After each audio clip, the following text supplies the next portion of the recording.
À l'heure actuelle, nous voyons que l'indicateur de la force relative du secteur énergétique contre l'indice S&P 500 est sur le point de casser sa ligne de coût.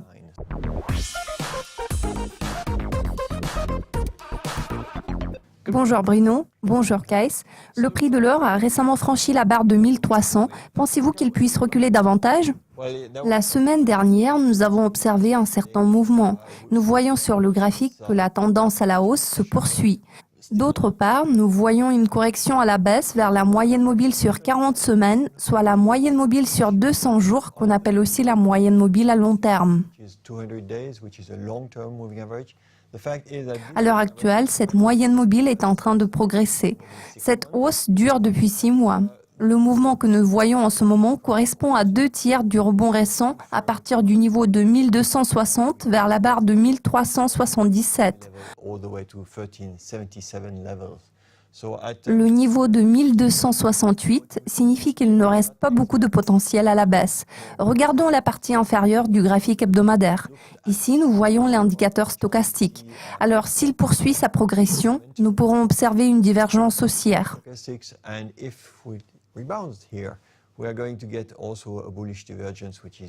Cela va signifier que la correction qui avait commencé aux alentours du niveau de 1377 a pris fin à 1267.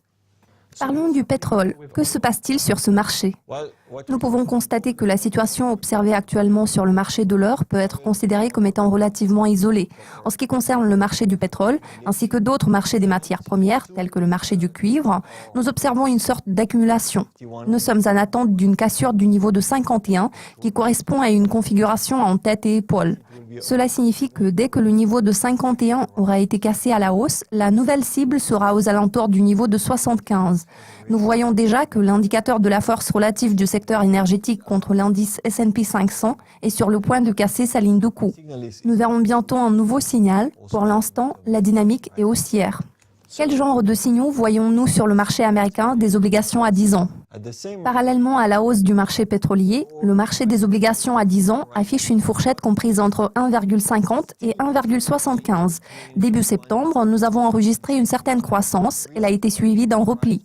Nous pouvons constater que la tendance haussière prévaut actuellement sur le marché. Le plus bas a été enregistré à un niveau plus élevé, ce qui est un bon signe. Nous sommes passés en dessus du niveau d'1,65 et il devient fort probable que nous verrons une augmentation au-dessus de la barre d'1,75. Il se peut qu'au premier trimestre de 2017, le rendement obligataire s'établisse à 2%. De toute évidence, ce serait un développement positif. Cela a-t-il influencé le secteur financier américain? Oui, bien sûr. Cela a joué en faveur du marché financier. L'impact a été très positif. Nous voyons que l'indicateur de la force relative du secteur financier par rapport à l'indice S&P 500 a cassé sa ligne de tendance baissière. Maintenant, nous observons une progression. Cela devrait contribuer au rebond du S&P 500, ce qui mettrait un terme à sa correction. Voyons-nous d'autres signes d'une tendance haussière sur le marché américain? En l'occurrence, je vous propose de comparer le comportement des secteurs cycliques et défensifs au stade final de la correction. En règle générale, les secteurs cycliques ont tendance à progresser. Nous pouvons le voir sur ce graphique. La force relative du secteur discrétionnaire, qui est en secteur cyclique, progresse par rapport au secteur des biens de consommation, qui est en secteur défensif. Donc, nous observons un développement favorable au secteur cyclique. Cela devrait aider le S&P 500 à atteindre de nouveaux plus hauts assez bientôt. Quelles sont vos prévisions sur l'indice S&P 500 qui n'affiche pas beaucoup de mouvements à l'heure actuelle? Tout d'abord, je vous propose de nous focaliser sur le graphique journalier, puis nous passerons au graphique hebdomadaire. Le graphique journalier nous montre une consolidation qui dure depuis à peu près 3 semaines. Je n'exclus pas la possibilité de retester le niveau de 21,30. En regardant le graphique hebdomadaire, nous pouvons constater que si nous voyons une progression vers le niveau de 21,30, il est probable que nous atteindrons le niveau de la moyenne mobile à 200 jours, soit la moyenne mobile à 40 semaines, aux alentours du niveau de 20,40. Cela pourrait signifier la fin d'une correction qui a commencé à la mi-août. Par conséquent, il est possible que nous assistions au début d'une tendance haussière. Elle a commencé à la mi-octobre et a toutes les chances de durer jusqu'au mois de mai. Parlons du Japon. Que se passe-t-il sur ce marché? Ici, il faut tenir compte d'une augmentation saisonnière. En général, la situation sur le marché japonais est assez favorable. Sur ce graphique, nous voyons le yen qui est représenté par une ligne orange. Le yen a récemment progressé vers le niveau de 100, puis il a légèrement reculé. Cela exerce une influence positive sur l'indice Nikkei. Parallèlement, la force relative est en train d'augmenter. Tous les éléments susmentionnés témoignent du fait que la tendance à la hausse se poursuit.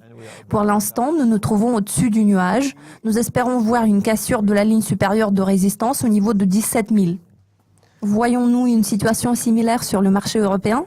Oui, la situation sur le marché européen est relativement similaire à celle du Japon. La fourchette de négociation se situe entre 3100 et 2900. Nous sommes également au-dessus du nuage. La force relative progresse graduellement, donc nous sommes sur le point de tester la ligne supérieure de résistance. Avez-vous toujours des prévisions haussières concernant les marchés émergents ? Oui, j'ai des prévisions haussières car nous observons une progression des marchés du pétrole et du cuivre. En outre, nous avons observé une consolidation sur le marché chinois en septembre.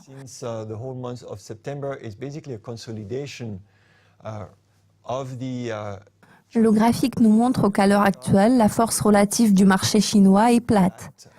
Avant ce ralentissement, le marché chinois progressait contre les marchés émergents. Il est possible que nous voyions un mouvement similaire au cours de la partie finale du 4e trimestre de cette année.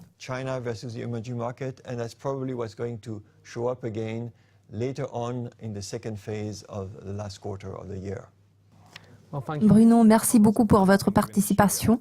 Je vous en prie. Restez à l'affût de nos mises à jour régulières sur le site de Dukascopy TV pour être au courant de tout ce qui se passe dans le monde de la finance.